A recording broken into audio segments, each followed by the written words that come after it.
La primera pregunta sería ¿qué entendemos por España vaciada o despoblada? Eso entendemos que no se puede dividir por provincias. Obviamente hay provincias despobladas, pero no toda la provincia sufrirá ese proceso con igual dramatismo. Seguramente los problemas de una capital de provincias de la España despoblada no serán los mismos que un municipio donde viven 6 o 7 ancianos en edad avanzada y con el riesgo de desaparecer.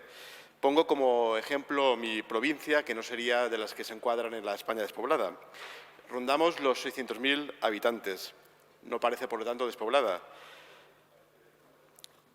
Es la 27 más poblada de las 52 divisiones provinciales del Estado español.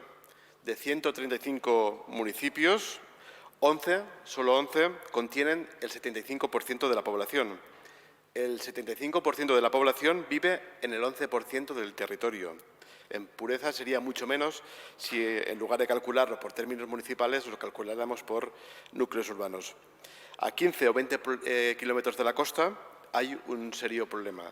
A 30 o 35 kilómetros de la costa hay un vacío poblacional dramático.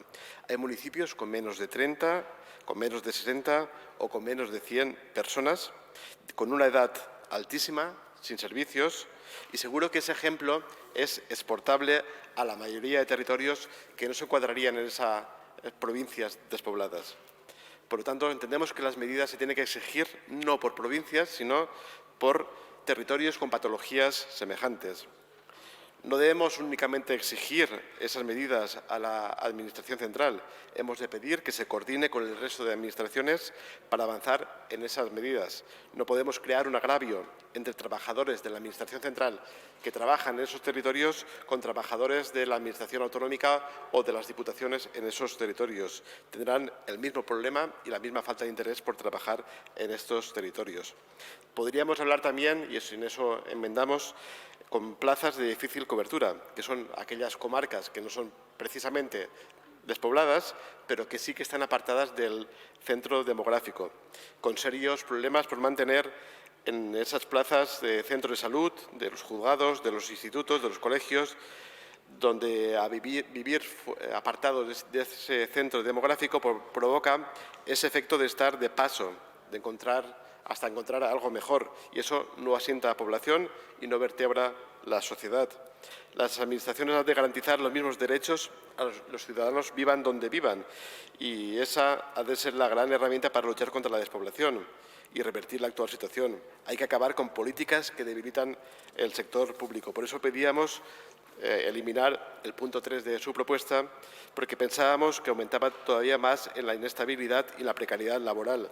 Y frente a ello, exponíamos como enmiendas una serie de medidas como derogar la tasa de reposición entre las medidas que puedan provocar esas vacantes, la estabilización de los trabajadores públicos de la España vaciada y de las actuales OPEs convocadas, excluir de ellas las ocupadas por personal interino en situación de abuso de la temporalidad, buscar la estabilización con procesos de consolidación de las enormes bolsas de interinos que existen en ayuntamientos, diputaciones, administraciones autonómicas o del Estado.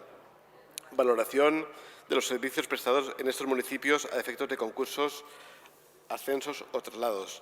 También pedíamos aligerar la carga burocrática y adaptarla a las necesidades reales de los territorios y el volumen que han de subir los trabajadores del sector público ante la doble realidad del territorio por población. No puede tener las mismas obligaciones burocráticas un municipio de 100 habitantes que una gran ciudad.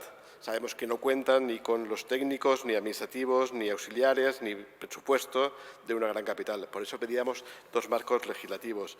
Pedíamos crear bolsas de trabajo territorializadas para gente que quiera vivir en esos territorios.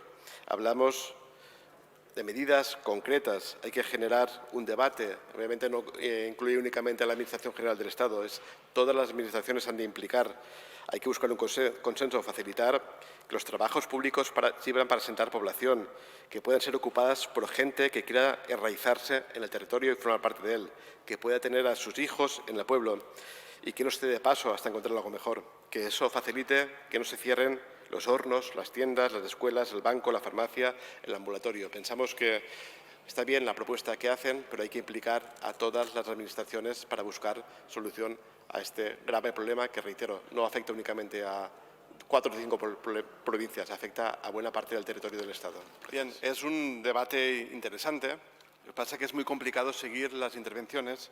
Estaba en mi fila, estamos a un tercio seguramente o la mitad de la capacidad de esta Cámara, y durante las intervenciones de la gente que me ha precedido me ha sido prácticamente imposible escuchar. Se dedican a hacer corros, a hablar grupos de 3 o 4 personas, y yo reitero, si no les interesa, un poco de respeto. Es que es imposible seguir el debate y las intervenciones. Fuera hay pasillos y fuera hay cafetería.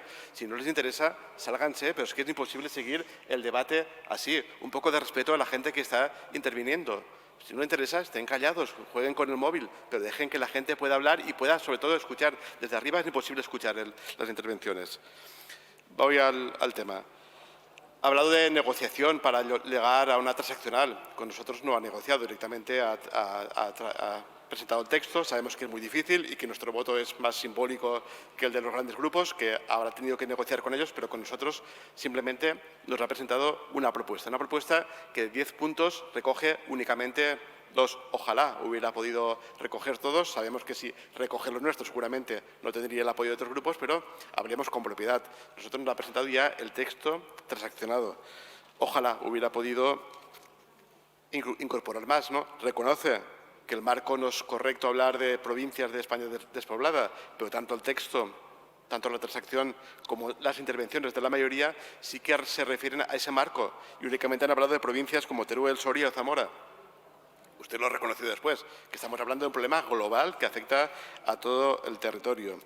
Y el problema no es como la intervención del Partido Socialista, que la culpa es del Partido Popular. La culpa son de las políticas que han habido durante mucho tiempo, ¿no? No es culpa ni de un partido ni de otro, sino de una dinámica que prácticamente todos los que han estado en gobiernos, desde diputaciones, gobiernos autonómicos y gobiernos del Estado, han generado esa dinámica que nos lleva al problema que tenemos. Tanto, ojalá hoy la moción sirviese para algo, ¿no? Ojalá el Ministerio con ese nombre sirviese para algo.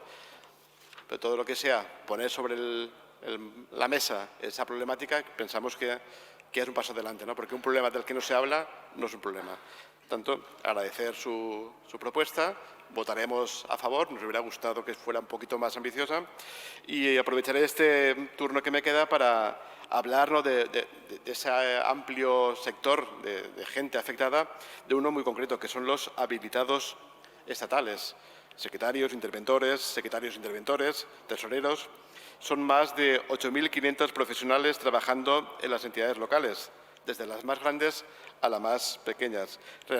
Gente que realiza informes asesorando jurídicamente a los responsables políticos. En el caso de los sitios despoblados, mucha gente es gente sin preparación, gente que incluso hace un servicio desinteresado, dando fe pública de los actos y acuerdos, fiscalizando la gestión económica, realizando labores de contabilidad, tesorería, recaudación y colaboración en cumplimiento de la legalidad.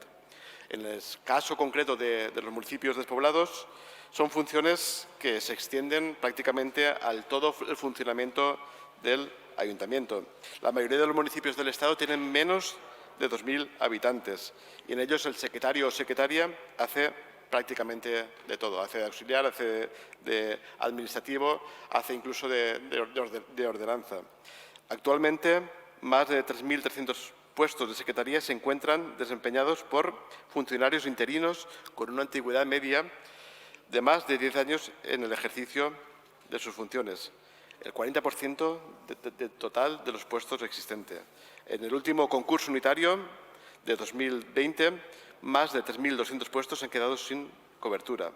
Las últimas convocatorias efectuadas por el Ministerio apenas han cubierto las jubilaciones del personal, y en los próximos años se agravará esta situación debido a la alta edad de este colectivo. Nosotros presentamos una propuesta de ley para intentar dar una solución a esta problemática concreta, y como todas las que presentamos fue vetada por el Gobierno. Por tanto, nuestro reconocimiento a este colectivo, a los secretarios y secretarias que están trabajando por mantener vivos los municipios. Actualmente gestionan más de 10 millones de euros para una población de más de 6 millones de habitantes repartidos en más de 4.000 pequeños municipios. Nosotros continuaremos también, en la medida de nuestra posibilidad, igual que presentamos esta propuesta, igual que presentamos muchas, recordándonos siempre de ese esa doble realidad, ¿no? Esa España vaciada. Ojalá esta moción sirva para avanzar en ese sentido, aunque visto el cumplimiento que hace luego el Gobierno de las mociones, no somos demasiado optimistas. Gracias. Muchas gracias, señoría.